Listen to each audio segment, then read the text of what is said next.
Good morning, everybody. Good evening, good afternoon, depending on where you're joining us from. My name is Tomi Abiodun, and I'm going to be the moderator, or would I say the main host for this webinar.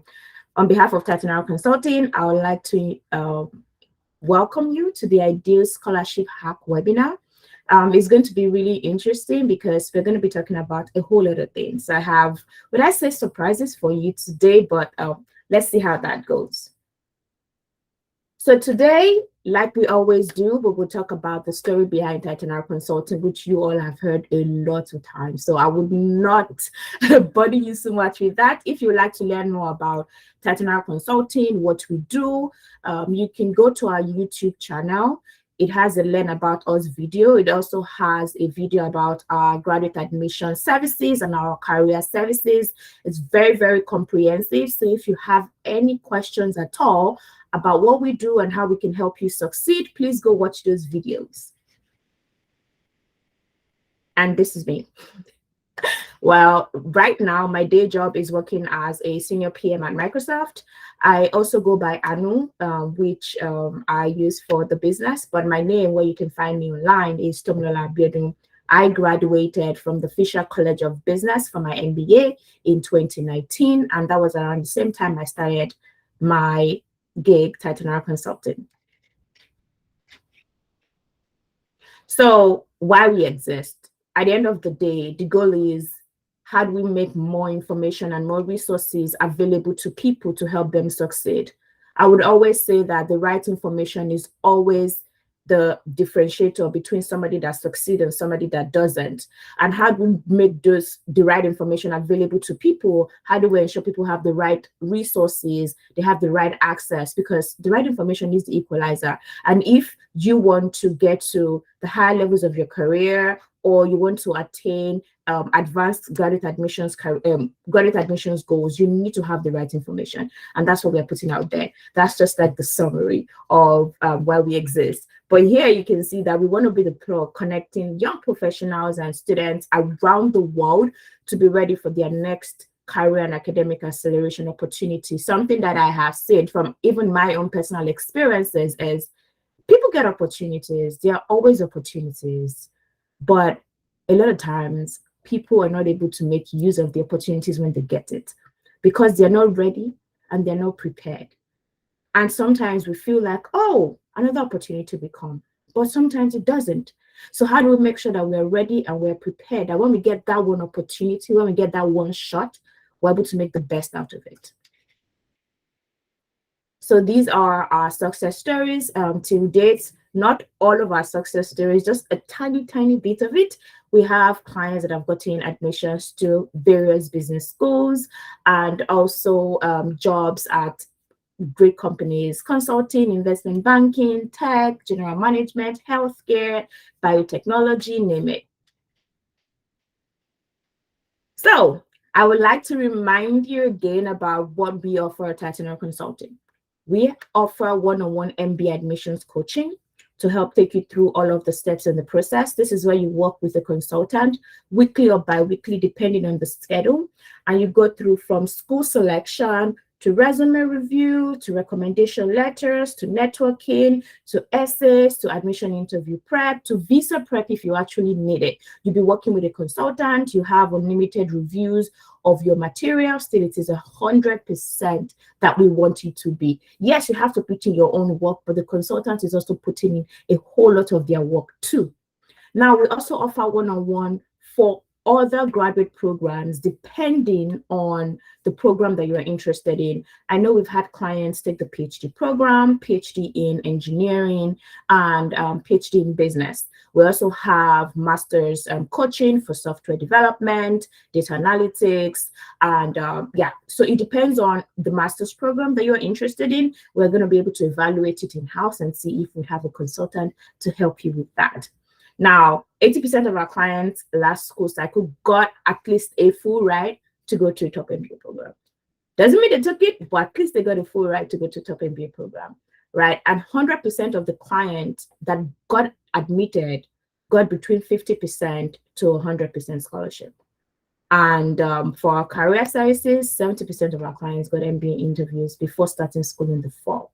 In fact, we have 5 of our clients who already secured internships. No, 7 actually, who already secured internships in the fall. They literally secured this internship between August and October, and they're just barely starting school. So these are all of the amazing things and the amazing work that we do at Titan Consulting to ensure people get to the next level of their career, of their goals, and to ensure that they're not limited. Something that I did not include here, and did you know, is we have an MBA admissions course. Now, let me tell you a little bit about the course.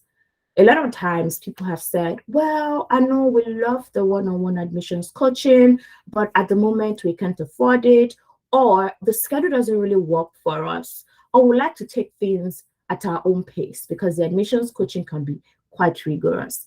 And some people are like, well, maybe I don't really need somebody to brainstorm with. I just need guidance. And we listen. So we crafted the MBA admissions course. It's a do-it-yourself admissions course that goes through all of the pillars that your consultant would have gone through with you. Now, the only difference here is you don't get to brainstorm with your consultant. No, you don't get one-on-one with your consultant. You have access to your MBA admissions course for 6 months, which is basically the time you would need from when you're thinking through, oh, I want to put in my application, to actually when you get a decision. So you're able to have access to the course all through. And then aside the course, you also have access to like some downloadable materials that you can use. Now, some of us might say, well, I think the course idea is really good, but I want the Titan Consulting team to also help me in some areas. So we're offering a blended approach. So you get the course and you can buy a couple of hours. So you can say, oh, I want to take the admissions course, but I would also be spending 2 or 3 hours working with a Titan consultant. So that's going to be hourly, and that's very blended. And I think for a lot of us, that might be the sweet spot where you get to manage your progress and you also get somebody to coach you instead of being in an aggressive process, which our one-on-one admissions coaching really is. It's like a powerhouse. So depending on what you're interested in and depending on what your capabilities are and what you can actually do at the moment, you can decide to go for the one-on-one MBA coaching. You can do the blended where you have the admissions cost with some hourly services, or you can just do the admissions cost. Right now, the admissions cost is at $200, but we are given a discount of $50, so you can get it for $150, and you're able to pay in your own currency. So if your currency is not listed, just let me know, and you will get an invoice for your own currency. We have the opportunity to send you invoices in over 140 currencies. So don't worry about paying in your currency or paying in USD. We've got you. If you have any specific questions at all about the MBA admissions course, about Titan Consulting, please put it in the chat box. And I would like to ask the Titan Consulting team to put in the chat box the link to the landing page of the MBA admissions coaching, the DIY MBA admissions course rather, and also the link to schedule a one-on-one coaching with us. Then you can also include the Learn About Us link and the link to learn about our graduate admission services and graduate career services. Please put the name, like, oh, learn about us there before you put the link, so that people are aware of what you're putting in the chat, so that people are able to have access to those things. Any questions, please put it in the chat box. Now, I know that I've spoken about the admissions cost, but I want to give you guys an overview, and I wanted to give you guys insights into the cost and what you get. So the admissions cost is broken into 8 main anchors, 8 main pillars. And those 8 main pillars, we have done a lot of research and we've been able to understand that on having those pillars really well in your application are the things that will set you apart, and the things that would ensure that you're successful. So we've broken down into 8 main pillars. The first pillar is defining your MBA, defining your application strategy and school selection. It's really important that before you do anything, you have a strategy. If you don't have a strategy, it most likely would lead to failure. So before you do anything, you need to have a strategy. For the defining your application strategy and school selection, we'll take you through general MBA application requirements and timelines. We'll take you to how to select your schools, the things you should consider. Then we'll have standardized test waiver conversations. That should be standardized test waivers, rather, conversations. We'll talk about funding opportunities in the MBA program and reapplication strategy for people who have applied before and either they have been rejected or have been waitlisted and they're thinking, what exactly do I do? How do I make myself competitive in this round? We got all of that in the application strategy. Then the next one is we'll teach you how to tell your story with your resume. It's very, very important that you tell your story with your resume, your CV. Your resume is that one document that speaks for you when you're not there. So we will be teaching the MBA resume structure and style because yes, even though you're not yet in the MBA program, you having the MBA resume and the MBA structure resume actually helps put you in the good light. So the members of ADCOM will look at you and say, well, it seems this person is actually ready and very prepared to excel in the MBA program because this person is already doing what they should be doing. Then we'll teach you about the Titanial resume framework, which a lot of our clients have used to get into great business schools and land great jobs. Then we're going to do like a brainstorming on bullet points, which is going to be like a practice bullet point because we understand that, yes, learning the framework doesn't really teach you how to structure your bullet points. Not everybody's able to picture it in their mind. So we'll teach you how to picture it. Then finally, we will be teaching you how to highlight like leadership and volunteering experiences in your resume. Then the next one is the course will go through networking effectively and connecting with the right people. You will learn what networking is, why networking is very important in the MBA admissions process. You will learn about the MBA admissions. You learn about the Titanial networking pillars. You learn how to craft a great elevator pitch. And then we'll do a LinkedIn networking hands-on session because we understand how challenging it might be navigating LinkedIn, and a lot of us will actually be interested in, okay, what can we do? How can we do this better on LinkedIn?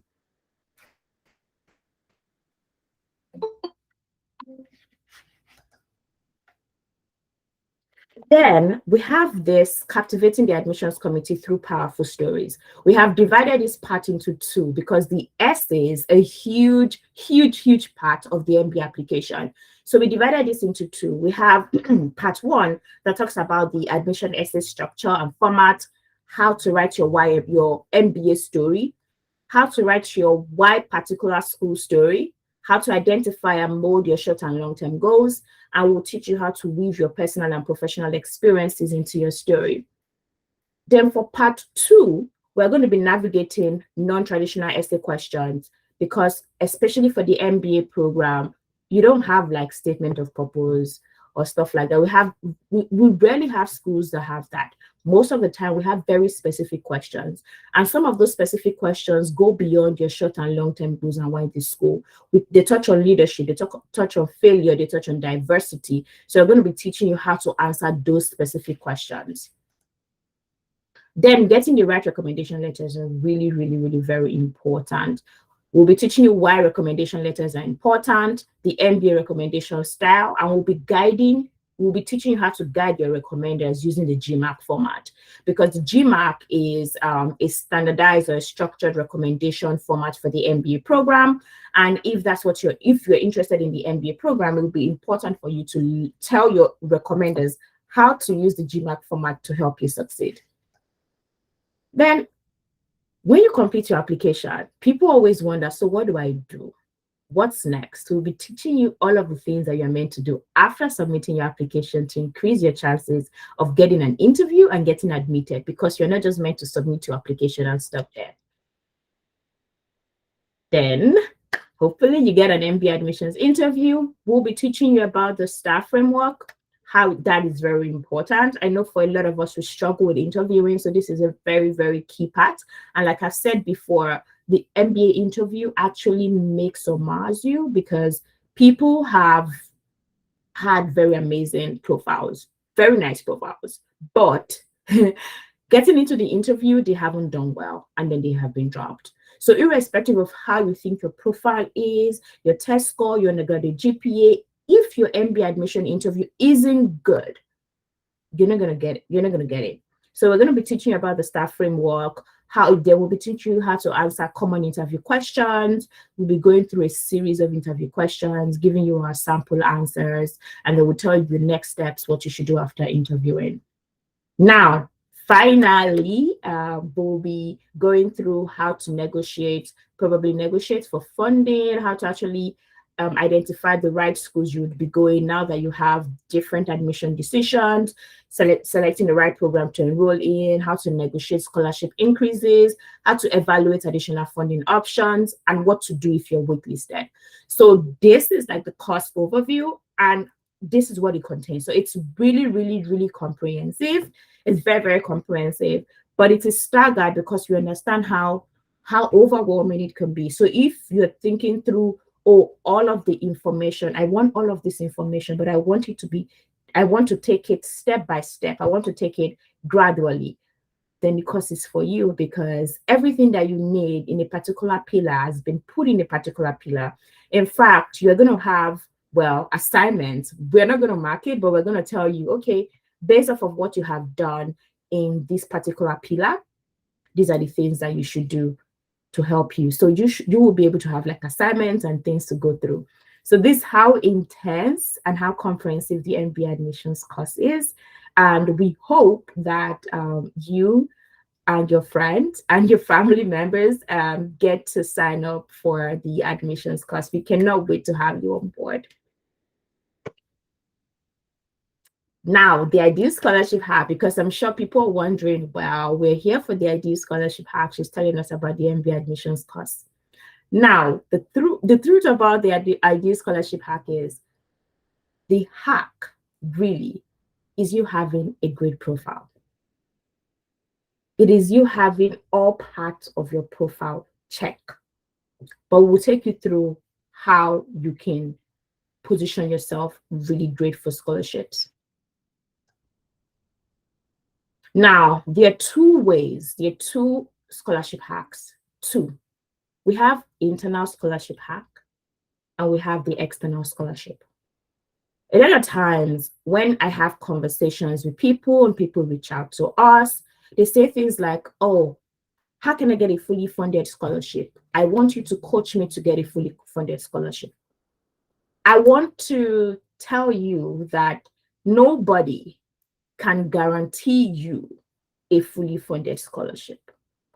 There are no guarantees, just like the way life is. There are no guarantees with anything. So nobody can guarantee you a fully funded scholarship. So if you're thinking through, oh, I want to get into graduate school, but I want to get significant funding at it, your focus should be, how do I make myself competitive for graduate school? That should come first, because getting the scholarship is an addition when you are already competitive. It's like you are trying to go ahead of yourself by saying, oh, I only want to do things that would give me a fully funded scholarship. Well, those things need you to be very competitive. So I'd like us to have a complete mindset change. And it should be, oh, how do you make me competitive? How can I be more competitive in for graduate school admissions? What are the things that I would do to ensure that I increase my chances of getting into graduate school, business school, or PhD or anything? So those are the things that you should focus on. Now, for the internal scholarship hack, schools, every school, no matter the ranking, every school has the possibility of providing a full scholarship or some level of scholarship. Every school does. Every school has that, right? Now, whether or not you are offered that depends on several things. One, it depends on the availability of funding at that time of the school, right? Because the school gave money last year doesn't mean they will give money this year. Secondly, it also depends on the trend. So what has been the trend for this school in the last 5 years? What have they been doing in the last 5 years? Then it depends on your profile compared to the profile of the prospective candidates in your graduate school program. Then it also depends on the program itself. So when people say, I hear people say, oh, these schools have possibilities for scholarships, and I just laugh. You cannot have one school and say this school has possibilities for scholarship without considering the programs. Programs are different, right? And the programs are structured differently. When I mean programs, I mean like maybe the MBA, PhD in this, master's in analytics, bachelor's degree in something. So the programs are different. So when people say, oh, these schools can give full ride, like they're not lying, to be honest, but they're not giving you enough context, because at the end of the day, it depends on the program. It depends on the availability of funding in the program. So if a master's in business analytics has funding, doesn't mean the MBA has funding. It doesn't mean supply chain has funding, right? It doesn't mean. So all of those things are the things that you should consider, right? Those are the things that when you are defining your MBA application strategy, you put that, like you kind of outline it to say, okay, I want to get into this type of schools, but I want to understand what opportunity does this school provide when it comes to funding and scholarships. Now, before you even get into scholarships, you need to understand, what do I even need to do to get admitted? Because if you're not even competitive enough to get admitted, then you can't even get funding, right? You're not even going to get admitted. Let's talk about getting funding. So for the internal scholarship hack, you need to understand how competitive you are, right? Versus the class profile. So here I've included the range of class profiles in top MBA schools over the last couple of years.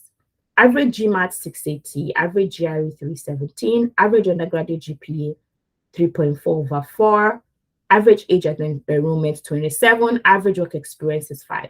Now this is average, and it goes like there's a range, but this is the average. But if you are significantly outside all of this part of the profile, then it's a problem. Like, so you see, oh, some people will tell me, oh, their age doesn't match, their work experience doesn't match, undergraduate GPA doesn't match, and they don't want to take the exam. And they're like, oh, I just want to fully fund this scholarship. There is no magician that is going to give you that in the world. You need to put in work, effort. And we understand that there are some things that can change, right? If you're already graduated from school, your undergraduate GPA cannot change. And that's totally fine. But what are the things that you would do or that you can do to complement that?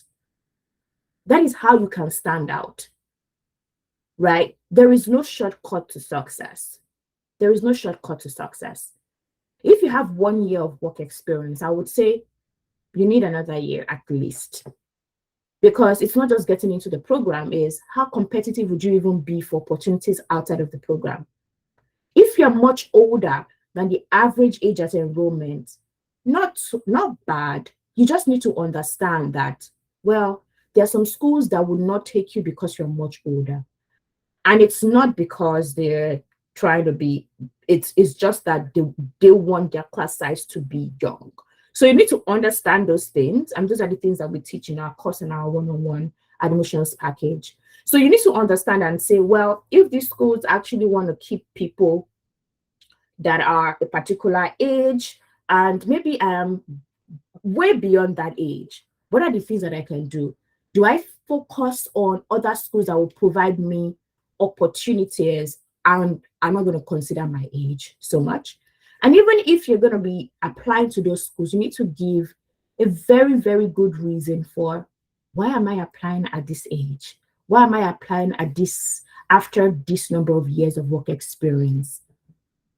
Right? What am I saying that I can do differently? Why now? Those things, you need to talk about it, because you entering and just thinking, oh, I'll get a good scholarship without considering those anchors is going to be It's not going to happen. So I would go back to the, give me a second. Okay. Now, still on these ranges, we now have the class profile has a whole lot of things. So aside your GMAT score, your average work experience, your undergraduate GPA, we have a lot of things. We now have your essays, your admission interviews. We have your recommendation letter. We have the timing of you submitting your application. Remember, we have first round, second round, third round, fourth round. What round did you put in your application? Putting in your application in the fourth round significantly reduces your chances of getting anything, because it's not impossible. There are people that we've worked with in the last round and they have gotten into programs, but it reduces your chances significantly.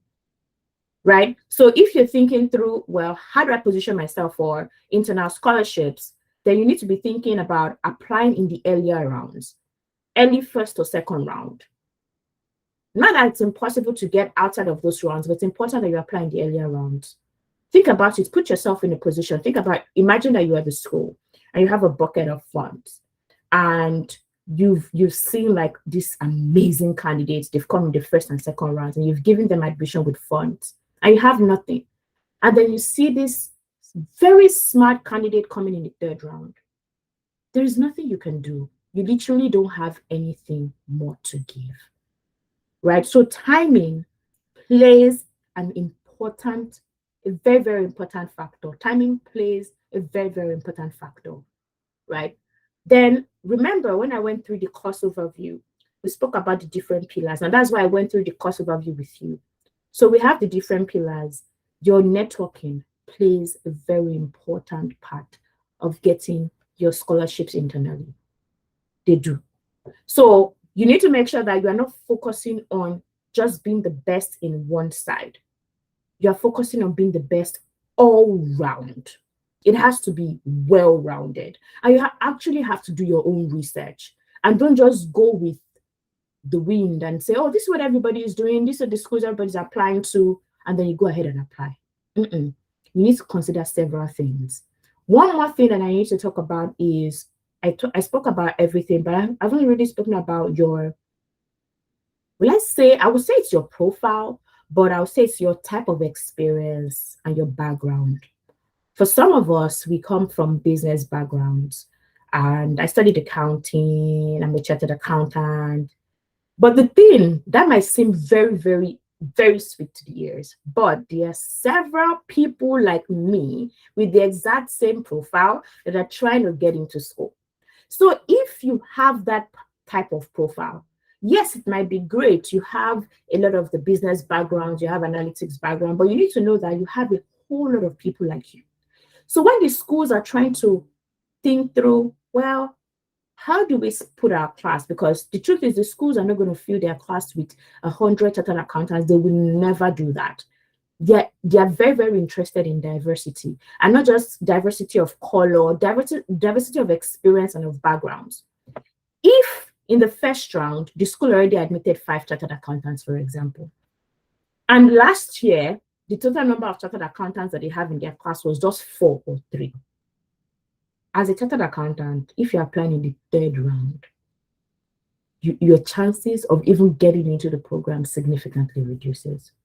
So you need to understand that if you have a profile that many people from your country actually have, then you need to be fast and you need to be quick, right? Because no matter how great you are, the class for the quota, the allocation for the type of people like you is gone, and they need to take other people that are doctors, that are nurses, that are HR professionals. They need to take other people that have diverse experiences, because that's what beautifies the class. That's what brings innovation. That's what brings innovation in the classroom, the diversity of minds and experiences that we have in the MBA program. So don't just assume that, oh, I have all of this technical background, I'm this, I'm definitely going to get into business school. Well, maybe not, if everybody like you already got in earlier than you. So we need to consider a lot of these things before we even think about how do we get fully funded programs. So that is the ideal scholarship hack.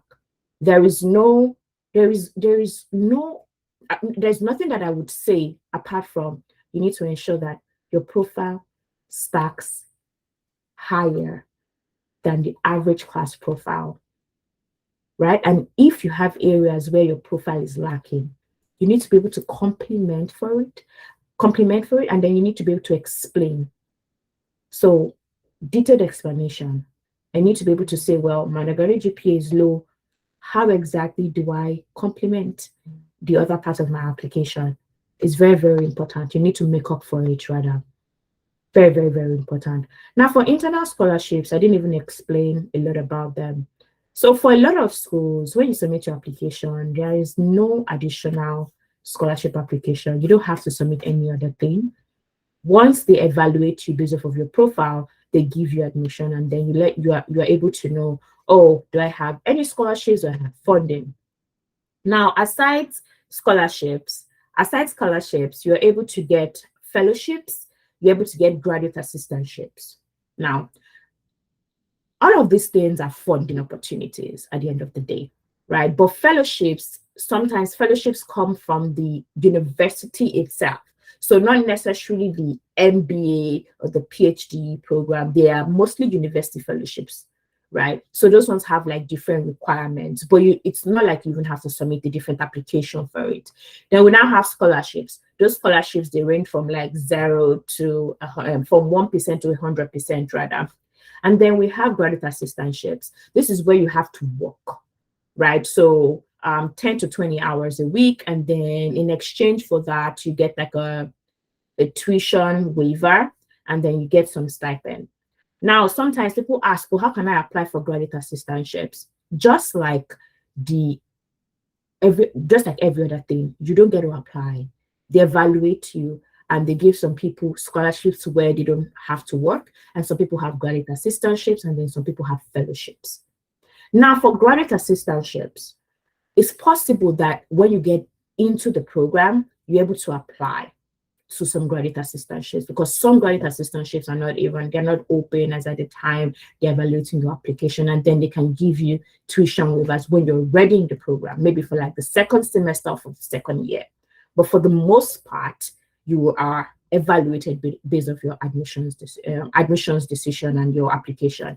Now, something that I need you to notice, I've said you might not need to have another application, but a lot of schools have certain scholarships. They are not external per se, but they are in collaboration with some institution or some family. They're in collaboration with some organization. And in your application, they will tell you, if you are interested in this scholarship, please write this essay.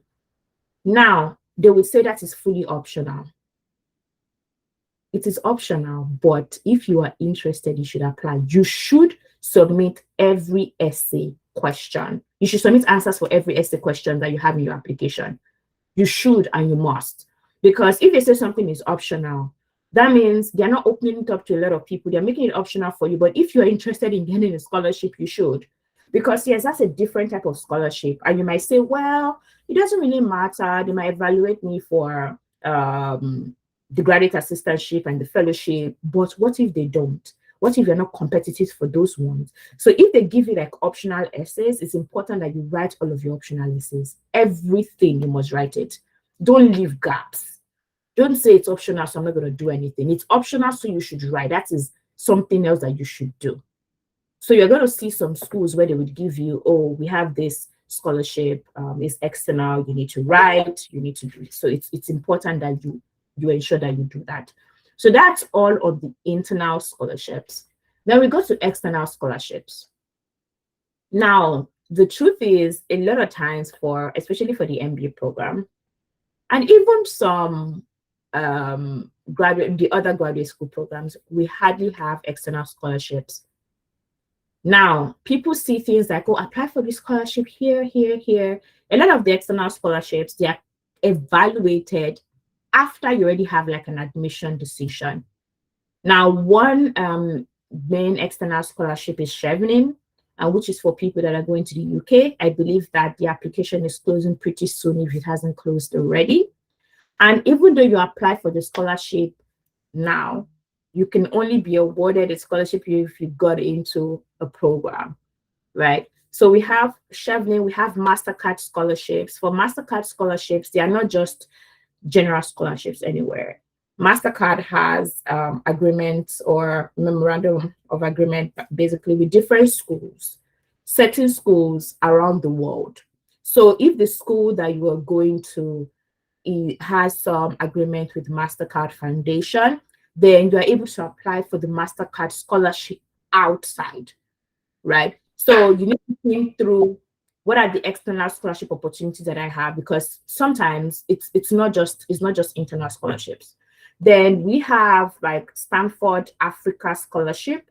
I can't remember what the exact name is, but it's a Stanford Africa Scholarship where if you get into Stanford, or even if you're applying to Stanford, you're supposed to write like an essay about what you want to do to make Africa better, and they will evaluate you. And with that, you get like a full tuition, living expenses, travel, you get all of those things.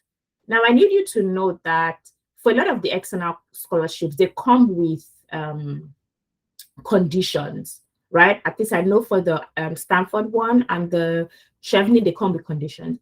Some of their conditions are you must return to your home country within or after 2 years or after completion of your program, and at least you need to work in your home country for 2 years. So they have those restrictions. And the reason that is so is they are giving you the scholarship. They have their own intention, which is not bad, but they know why they're giving you the scholarship, right? They want you to achieve something, because at the end of the day, if you are writing an essay about you want to make Africa better, so you need to come back now and make Africa better, right? At least for some time. So those external scholarships always have like caveats, but we have other scholarships like the 7-Up scholarship, which is very specific to Harvard Business School for the MBA. And then we have the T.Y. Danjuma scholarship, which is focused on specific schools.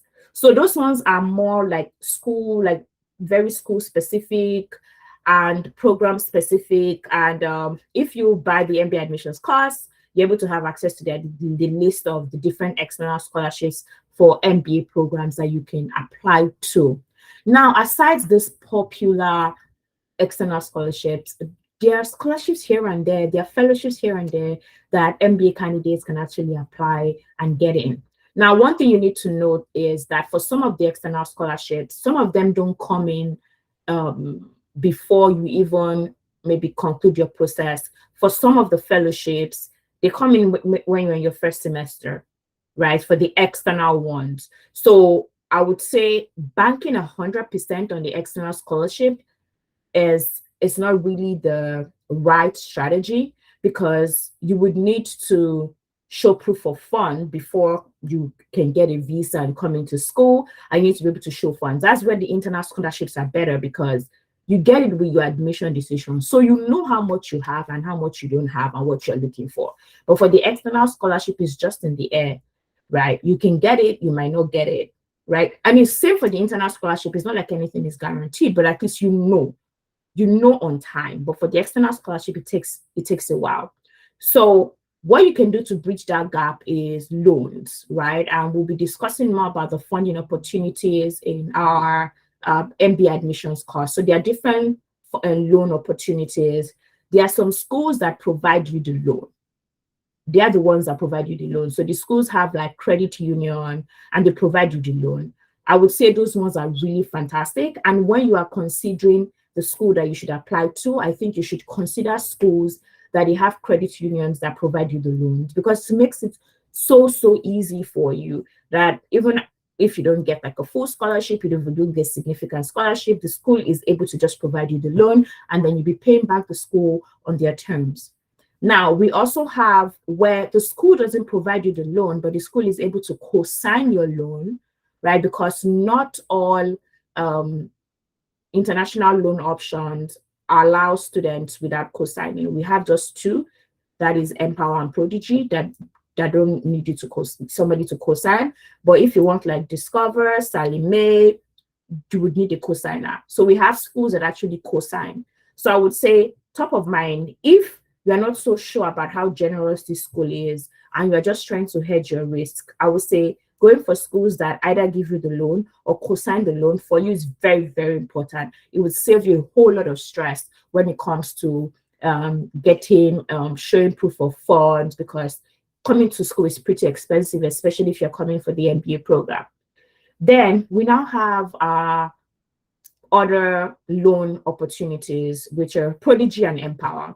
So Prodigy and Empower are I think they're the main international student loan options that we have. Now, one thing about Prodigy and Empower is they don't just give loans to any school and any program. And they don't. So you need to confirm the schools that are on their list.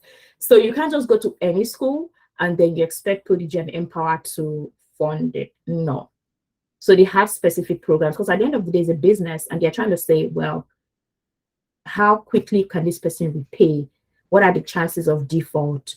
They are also trying to make money. So they're not going to fund any type of program. They're going to fund programs that they know is going to be easy. Not easy, but easier for you as an international student to get a job and get into the workforce and get to pay. Then also some of the schools, they also have concerns with some schools. So you can't just go to any school and then Prodigy and Empower would approve the loan. Now, sometimes it's not even about the school that you go.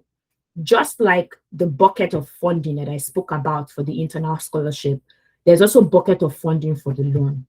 So you would see most people that get their loan approved, they actually applied in the first round or the second round. At the third round, these companies, they don't have any money to give you anymore. So that's why it's difficult to get an admission in April or in May and you don't get a full scholarship and you're trying to get a loan. It's going to be really hard. So then you now have to start looking for like a co-signer, because Prodigy doesn't have any money for you anymore.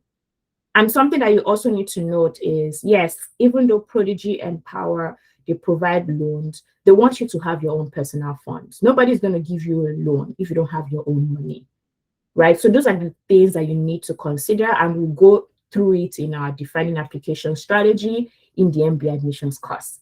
So that's all on the internal and the external scholarship. If you're thinking through how do you position yourself really well.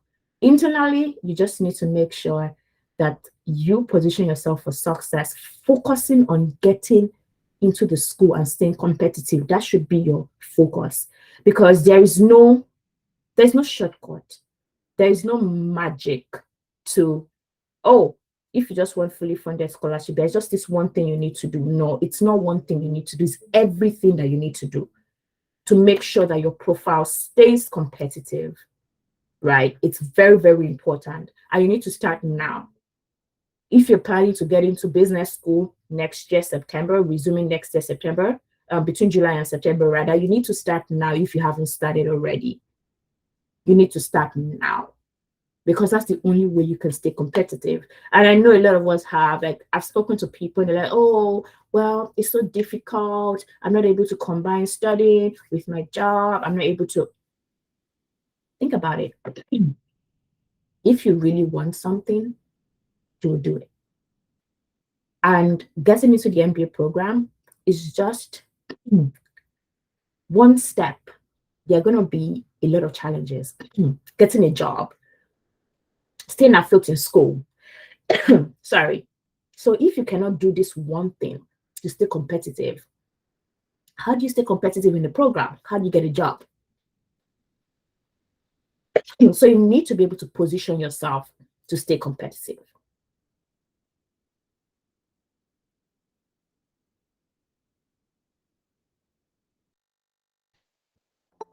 Okay, we have questions. Let me see.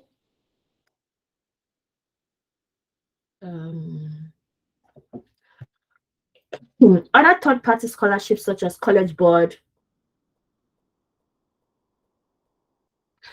So I don't know, right? Maybe you should check right?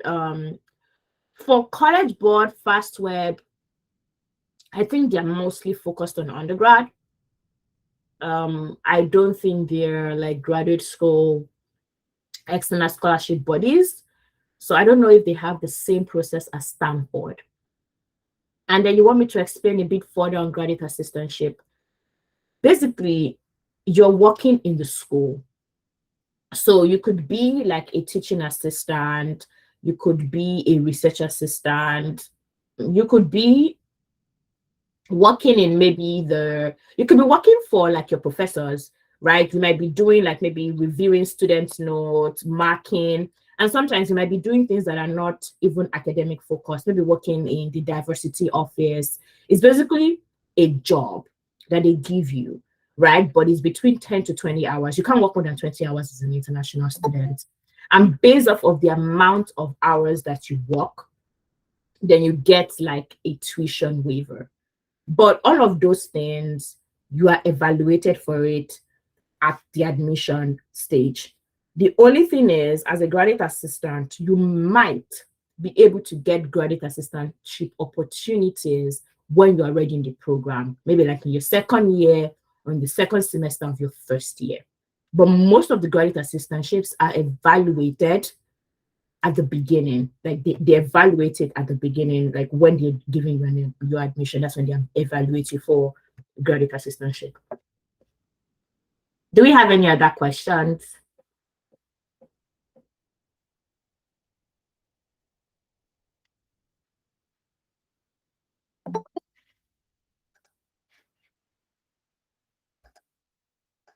Okay, we have a very, very quiet class today. So we all understand everything about getting a scholarship.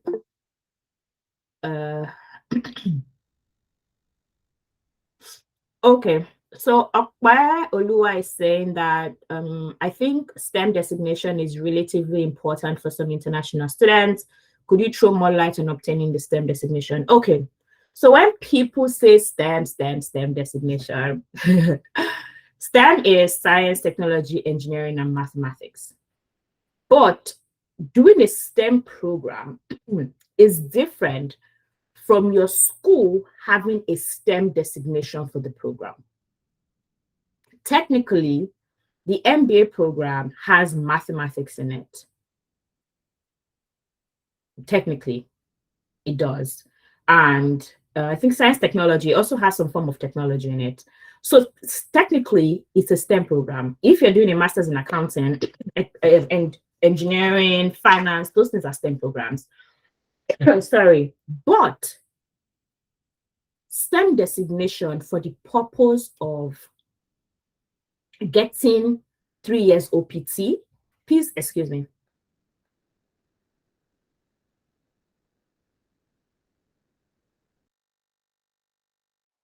Sorry, so STEM designation for the purpose of getting 3 years OPT is different from you just saying your program is STEM. The schools need to apply for a STEM designation for their degree. So it's more like we are saying, oh, your program is STEM, that's fine. But I don't know if it's the government or it's USCIS, I don't know who they apply to, but they apply to a body. It's more like saying, oh, my program is STEM, and the body is saying, give me proof that it's STEM. And then we can approve it so that your international students can have 3 years OPT. That's kind of how it works. So you would see some programs that don't have STEM designation, some programs do have STEM designation. That's because they have not gone through the process with the body to actually obtain the STEM designation. The STEM designation it's important, right? Because students want like 3 year OPT because they believe it gives them more time in the United States to work. Now, I'll play the devil's advocate. I know STEM is really important, but when I went to business school, Ohio State didn't have a STEM designation. They have a STEM designation now, but they didn't have a STEM designation. I'll say what's the most important thing is when you get into business school, you need to find a job that would sponsor your visa, and it has to be a good job. Unfortunately, even if you have a STEM designation, program, a STEM designated program rather, if in your first year OPT, if you don't get a good job that aligns with your course of study, and when I mean aligns with your course of study, don't think it has to be like apples to apples, right? Because for you to use the OPT extension, because first of all, everybody gets just that 1 year OPT, right? Now, for you to have an OPT extension, two things need to happen. Your school needs to be STEM designated, one. Two, your company is the one that's going to sign. They're going to sign some documents that, oh, okay, you are going to be using the knowledge from the STEM designated degree. You're going to use it to achieve success, and that's the only way they will renew and give you the 2-year OPT extension. So if you don't have a good job, even if your school is STEM designated, you cannot get the OPT extension. You can't, right? So it's more of a, yes, it's important, but it's not a problem. It's not something that, oh, thank God I have 3 years. No, it doesn't work like that. You need to get a good job before your OPT can even be valid. When you get your OPT, you need to have a job within 90 days first. If not, it's not valid. And within 1 year, you need to have a good job, like a job that you can actually use the knowledge from your degree. That's only when you'll be eligible for an OPT extension. That's kind of how it works. But it's important, right? The good news is most of the MBA programs now have STEM designation, most of them. So that's very good. Yes, Mary, we answered your question. We treated your question, so you can listen to the recording after the session. Okay, I hope I answered your question. Okay, perfect, awesome. So next steps, we have the webinar at AC Your MBA Admission Interviews, November 13th. If you're thinking about going for a Master's of Accounting, November 27th, and our final graduate admissions webinar program webinar would be handling rejections in the graduate school application process, December 11th, because that's actually the prime time for when people start to hear back and people get very discouraged. So we have something to help you in that line. So if you are interested, please, if you already signed up for the initial webinar, you don't have to sign up again. You would get an invite, right? So you don't have to re-sign up, but you can invite your friends. You can send the link to sign up to your friends and then forward the emails and the invites that you get to them. And I look forward to seeing you at all of these webinars. And most importantly, I look forward to seeing you all succeed. Thank you so much for your time today. I wish you a very good week and happy November.